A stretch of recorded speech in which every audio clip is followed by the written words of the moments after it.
Assalamualaikum warahmatullahi wabarakatuh. Perkenalkan, saya Sekri Novianti, mahasiswa S2 Universitas Askia dengan NIM 25 12 11 60006. Pada kesempatan kali ini saya akan memberikan tutorial mata kuliah statistik sebagai tugas akhir semester 1 dengan dosen Bapak Dr. Estuhono MPD.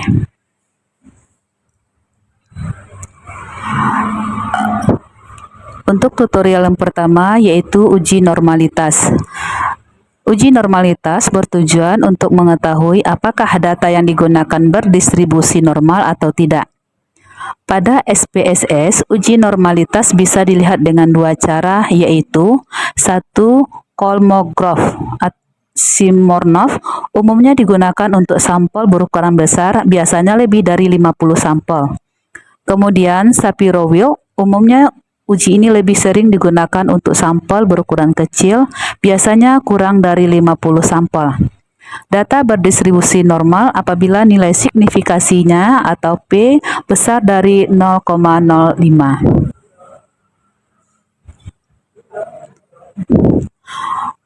Adapun data yang diambil yaitu hasil belajar IPA kelas 4A dan 4B pada UPT SDN 03 Bandar Buat, di mana data ini diambil dari kelas 4A dan kelas 4B dari hasil belajarnya.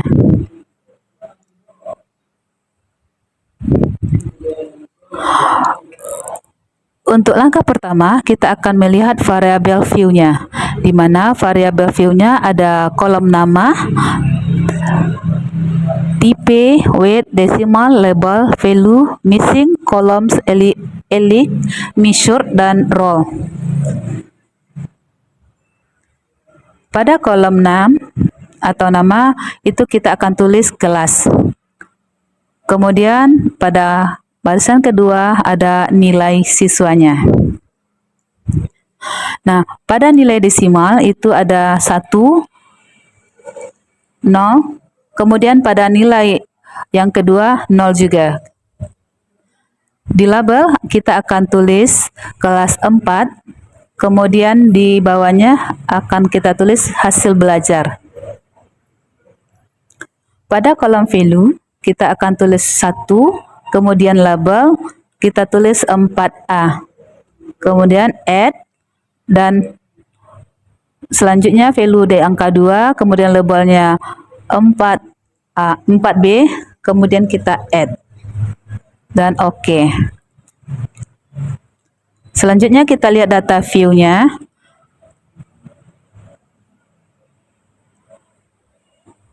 Untuk data view kita ambil dari hasil belajar kelas 4A, kita blok, kemudian kita copy, dan kita pastikan di kolom nilai.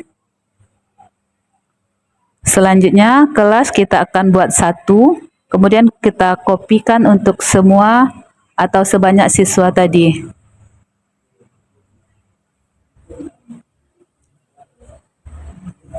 Kemudian kita akan kopikan hasil belajar di kelas 4B. Kemudian kita pastikan di aplikasi tadi. Kita lanjut pada kolom nilai. Kemudian untuk kelas 4B ini kita tulis angka 2 sampai semua data.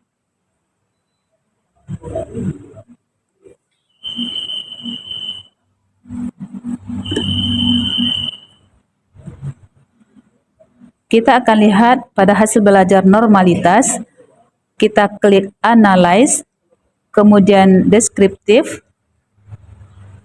statistik, kemudian explore. Selanjutnya hasil belajar kita pindahkan ke dependent list, kemudian kelas 4 kita pindahkan ke factor list. Selanjutnya kita klik plot. Nah, kita centang normality plots, continue, dan OK. Nah, sekarang kita lihat hasilnya. Nah, pada kolom test of normality, kita lihat pada Shapiro wheel ada nilai signifikannya 0,561, berarti pada distribusi normalnya itu nilainya lebih dari 0,05. Maka data kita berdistribusi normal.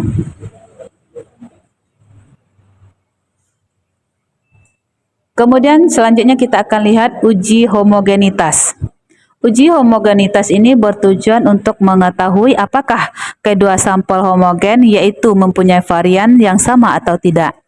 Yang kedua, uji homogenitas digunakan untuk mengetahui keadaan data awal kedua sampel, yaitu apakah kedua sampel tersebut memenuhi syarat untuk dapat dilakukan suatu penelitian.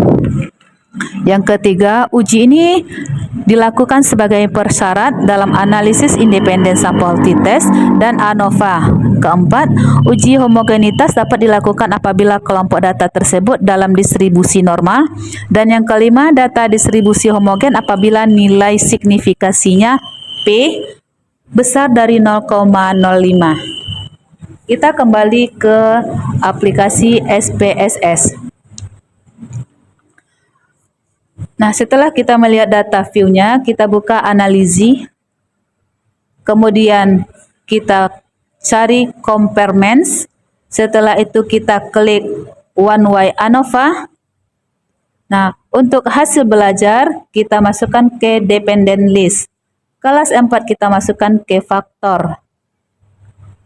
Selanjutnya, option, kemudian kita klik homogeneity of variant test, continue, dan OK.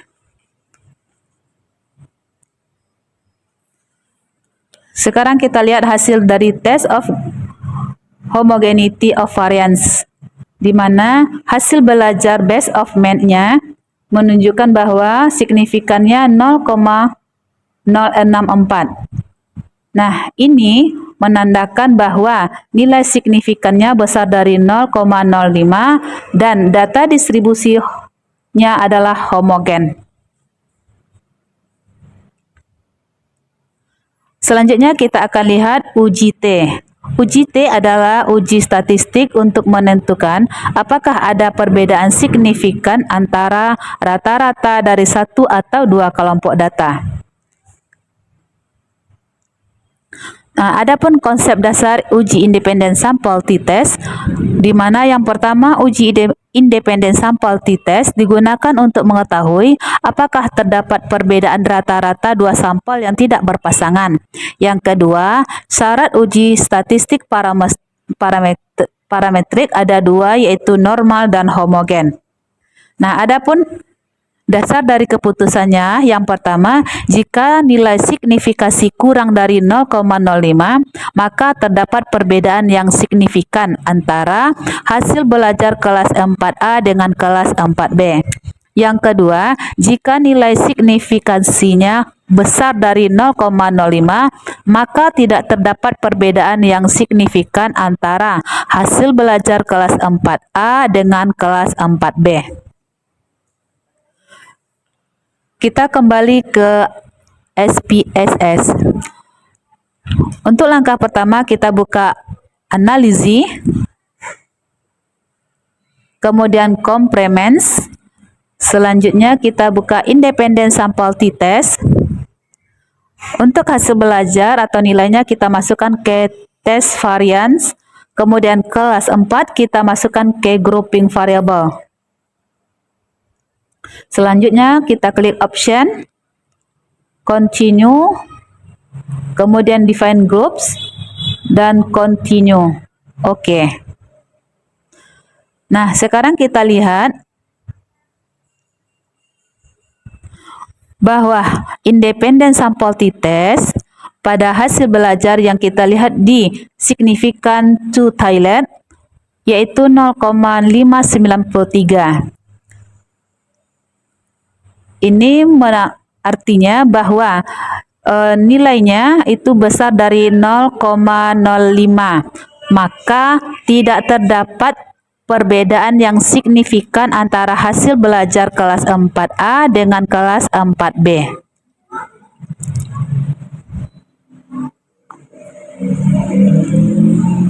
Kemudian kita akan lihat uji ANOVA satu arah. Uji ANOVA bisa disebut dengan one-way ANOVA atau uji ANOVA satu arah atau faktor. Yang kedua, uji ANOVA merupakan uji beda tiga kelompok yang tidak berpasangan. Yang ketiga, uji ANOVA bertujuan untuk mengetahui ada atau tidaknya perbedaan rata-rata tiga kelompok yang tidak berpasangan. Yang keempat, uji ANOVA tergolong ke dalam statistik parametrik. Kelima, skala data yang digunakan dalam uji ANOVA yaitu data interval atau rasio. Kemudian yang keenam, dalam uji ANOVA ada yang namanya uji lanjut atau post hoc test. Uji lanjut tersebut bertujuan untuk mengetahui perbedaan tiap kelompok secara nyata. Tapi, penggunaan uji lanjut sendiri bisa dilakukan jika dalam uji ANOVA menghasilkan perbedaan yang signifikan antara kelompok.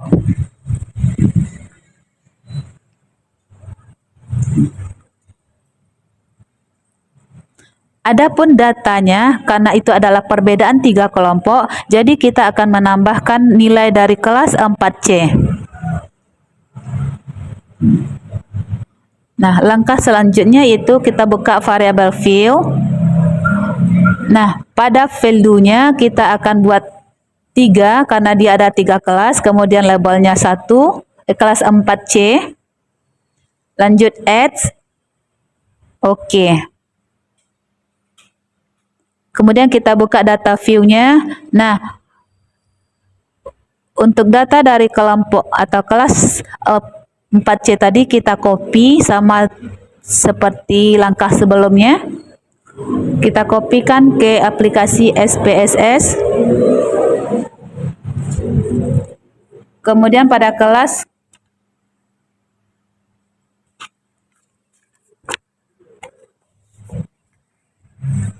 kelasnya kita tulis angka 3. Kemudian kita kopikan sampai nilai terakhir.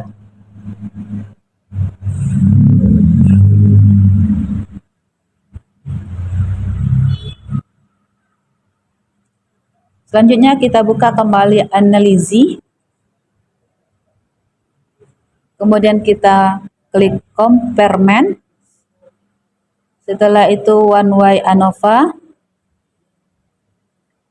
Option, kita klik option, kemudian descriptive, homogeneity of variance test, kemudian continue, oke.